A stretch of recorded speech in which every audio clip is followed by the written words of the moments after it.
Hello everyone. मैं आपकी दोस्त, मैं आपकी होस्ट।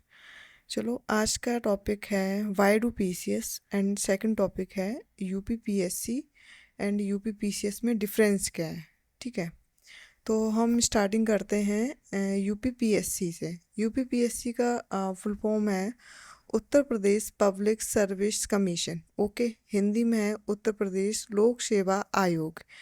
जो कि ये प्रयागराज में है, वो सभी को पता है। ठीक है, ये एक संस्था है, ये एग्ज़ाम नहीं है, ये संस्था है जो कि एग्ज़ाम को कंडक्ट करवाती है। ठीक है, जैसे कि एग्ज़ाम में हो गया आपका यूपी पीसीएस, खुद ही एक एग्ज़ाम हो गया है जो कि यूपी पीएससी के द्वारा कंडक्ट करवाया जाता है। आरओ एआरओ हो गया, एई हो गया। एई मतलब हो गया इंजीनियरिंग सर्विस। ठीक है, ये और भी एग्ज़ाम है। ठीक है, मेनली मैं आपको ये तीन बता दे रही हूँ। ठीक है, उसके बाद हम आते हैं मेन इस पे यूपी पीसीएस। अब ये क्या है भाई? मुझे भी पहले ये लगता था कि यूपी पीएससी और यूपी पीसीएस सेम ही है, लेकिन नहीं नहीं, बिल्कुल सेम नहीं है, दोनों ही अलग है। एक तो संस्था है और एक खुद ब खुद ही एक एग्ज़ाम है जो कि यूपी पीएससी के द्वारा कंडक्ट करवाया जाता है। ठीक है, यूपीपीसीएस का फुल फॉर्म है उत्तर प्रदेश प्रोविंशियल सिविल सर्विसेज। हिंदी में है उत्तर प्रदेश प्रांतीय लोक सेवा। ठीक है, ये खुद एग्ज़ाम है। ठीक, तो आज का ये, आई होप आपको ये डिफरेंस क्लियर हुआ होगा, जो कि मुझे भी पहले नहीं था क्लियर, लेकिन अब क्लियर हो गया टाइम रहते हुए। तो जो न्यू एस्पिरेंट हैं, जो फ्रेशर हैं, जिनको नहीं पता होता है कि ये क्या है, एग्ज़ाम कौन कंडक्ट करवाता है, ये क्या है, तो आज सबको पता चल गया होगा। ठीक है, अब हमारा नेक्स्ट टॉपिक है वाई डू पीसीएस। पीसीएस आप क्यों करना चाहते हैं, मतलब यही आपने क्यों सेलेक्ट किया कि आपको पीसीएस की ही तैयारी करनी है? कुछ तो आपने सोचा होगा ना।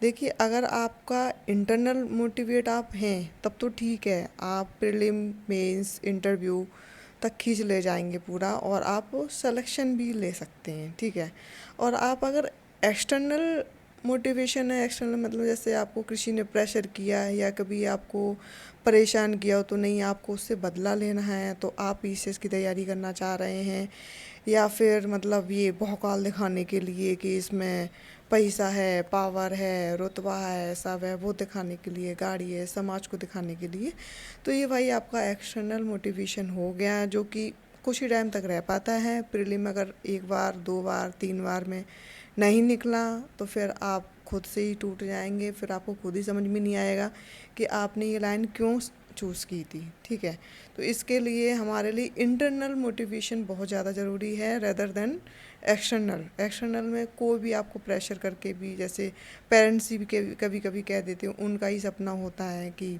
तुम पीसीएस की तैयारी करो, या किसी से कंपैरिजन कर देखो, उनका लड़का एसडीएम बन गया या डीएम बन गया है, तो या लड़की जो कुछ भी। ठीक है, तो देखो, वो आपका एक्सटर्नल मोटिवेशन हो गया, वो ज़्यादा टाइम तक काम नहीं करेगा, क्योंकि पीसीएस के लिए आपको पूरा एक साल देना पड़ता है।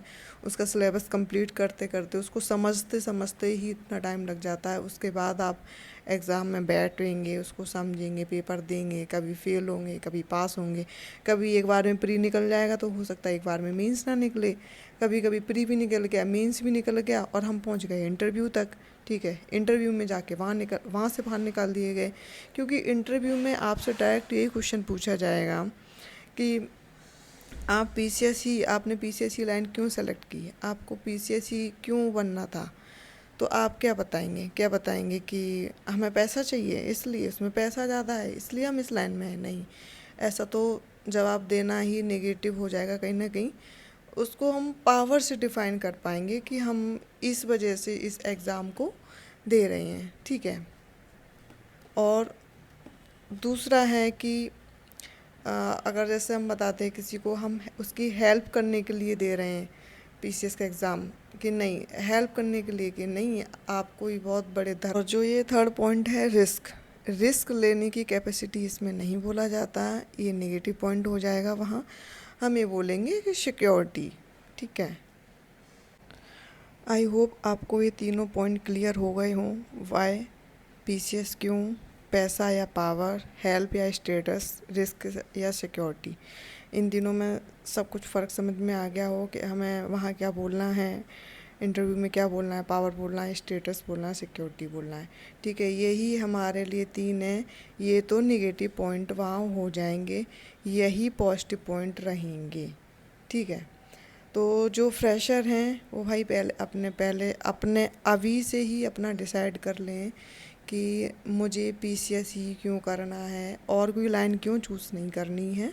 ठीक है, क्योंकि आप अगर अभी से डिसाइड नहीं कर पाएंगे तो ये जर्नी बहुत लंबी होती है, सिलेक्शन होते होते बहुत इसमें उतार चढ़ाव हमें देखने पड़ते हैं, क्योंकि ज़रूरी नहीं है हर कोई इंसान इसको फेस कर पाए, क्योंकि इसमें फिर प्रॉब्लम्स भी आते हैं। अगर लोगों को पता चल जाता है कि आप इसकी तैयारी कर रहे हैं तो लोग आपको इतना, कुछ लोग तो ताने देंगे, कुछ पूछ पूछ के ही परेशान कर देंगे कि आप तैयारी कब से कर रहे हैं, अभी तक हो नहीं पाया है, तुम्हारी बस की बात नहीं है, ऐसा कुछ तो नहीं। इन सब से देखो, जब हम इंटरनल मोटिवेट होते हैं तो इन सब चीज़ों से कोई फ़र्क नहीं हमें पड़ता है, और ना ही हमें कोई फ़र्क पड़ना चाहिए। ठीक है, तो मैं बस इतना ही बताना चाहती थी कि Y do PCS and UPPSC and UPPCS में डिफरेंस क्या है, ये आपको आज क्लियर हो ही गया होगा। ठीक है, नेक्स्ट वीडियो हम किसी और पे जल्दी लाएंगे। ठीक है, आज के लिए इतना ही। बहुत बहुत धन्यवाद।